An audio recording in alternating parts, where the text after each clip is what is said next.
Hebrews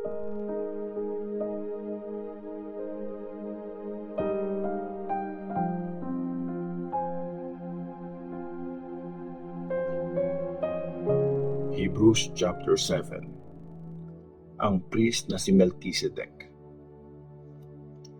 Hari ng Salem si Melchizedek at priest siya ng Most High God. Nung pabalik na si Abraham pagkatapos niyang talunin ang 4 na hari sa labanan, sinalubong siya ni Melchizedek at blinis siya nito. Binigay ni Abraham kay Melchizedek ang 10% ng lahat ng nakuha niya sa labanan. Ang unang ibig sabihin ng pangalan ni Melchizedek ay hari ng katwiran. At dahil hari siya ng Salem, ibig sabihin siya ay hari ng kapayapaan.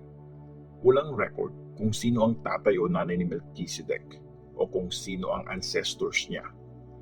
Wala ring record kung kailan siya pinanganak o kung kailan siya namatay. Kagaya siya ng anak ng Diyos, walang hanggan ang pagiging priest niya. Kitang-kita naman na dakila talaga si Melchizedek. Kahit yung ancestor natin si Abraham, nagbigay sa kanya ng 10% galing dun sa mga nakuha niya sa labanan. Inuutos sa law ni Moses na dapat mangolekta yung mga priest sa lahi ni Levi ng 10% mula sa mga taga-Israel na sarili nilang mga kamag-anak, kahit pa mga anak din sila ni Abraham. Pero si Melchizedek, hindi siya kasama sa lahi ni Levi, pero tumanggap siya ng 10% galing kay Abraham. Blinis niya si Abraham, ang taong tumanggap ng mga pangako ng Diyos. Walang duda na mas mataas ang nagbibigay ng blessing kaysa sa binibigyan ng blessing. Tumatanggap ang mga priest ng 10% galing sa mga kinikita ng mga tao.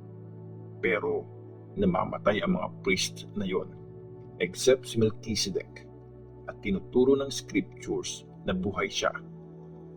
Ang mga lahi ni Levi ang tumatanggap ng 10% galing sa mga tao.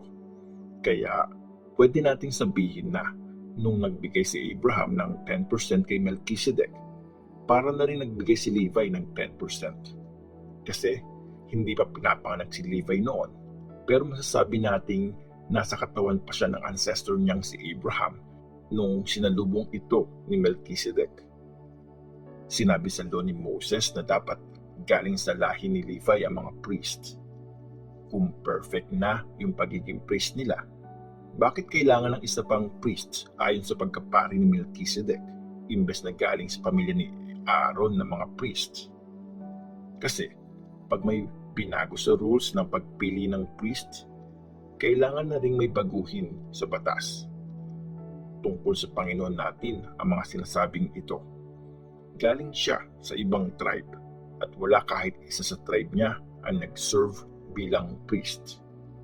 Alam ng lahat na pinanganak siya galing sa tribe ni Judah at walang sinabi si Moses na may priest na manggagaling sa tribe na yon. Priest na gaya ni Melchizedek. Mas luminaw ang lahat ng mga bagay na ito na magkaroon ng ibang priest na kagaya ni Melchizedek. Naging priest siya, hindi dahil sa rules tungkol sa lahing pinanggalingan niya, pero dahil sa kapangyarihan ng buhay na walang katapusan. Sinabi kasi sa scripture, magiging priest ka magpakailanman, kagaya ng pagiging priest ni Melchizedek. Dahil dito, binaliwala ang dating batas kasi mahina yun at walang silbi. Hindi kasi kaya ng law ni Moses na gawing perfect ang kahit ano. At ngayon, binigyan tayo ng mas magandang pag-asa. At dahil dito, nakakalapit na tayo sa Diyos.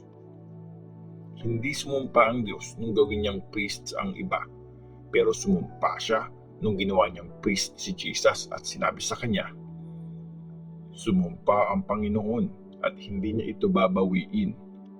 Magiging priest ka magpakailanman. Ibig sabihin nito, si Jesus ang sisigurado na meron tayong mas magandang kasunduan sa Diyos. At ito pa, kailangan noon ang maraming priest kasi namamatay sila at hindi nila natutuloy ang trabaho nila. Pero dahil buhay si Jesus magpakailanman, hindi na kailangang ipasa ang pagiging priest niya. Dahil diyan, kaya niya sa lahat ng oras na iligtas ang mga lumalapit sa Diyos sa tulong niya. Kasi nabubuhay siya forever para makiusap sa Diyos para sa kanila. Si Jesus ang high priest na kailangan natin. Banal siya at walang maipipintas sa kanya. Hindi siya nagkasala. Hiniwalay siya sa mga makasalanan at itinaas siya sa langit. Hindi siya kagaya ng ibang high priest. Hindi niya kailangan mag-offer ng mga sacrifices araw-araw. Una, para sa sarili niyang mga kasalanan, tapos para sa mga kasalanan ng mga tao. Nag-offer siya ng sacrifice. Isang beses lang at sapat na yun, nung in-offer niya ang sarili niya. May mga kahinaan ang mga high priest na inappoint ng law. Pero nung sumumpa ang Diyos, na nangyari nung naibigay na yung law, inappoint niya ang anak na ginawang perfect magpakailanman.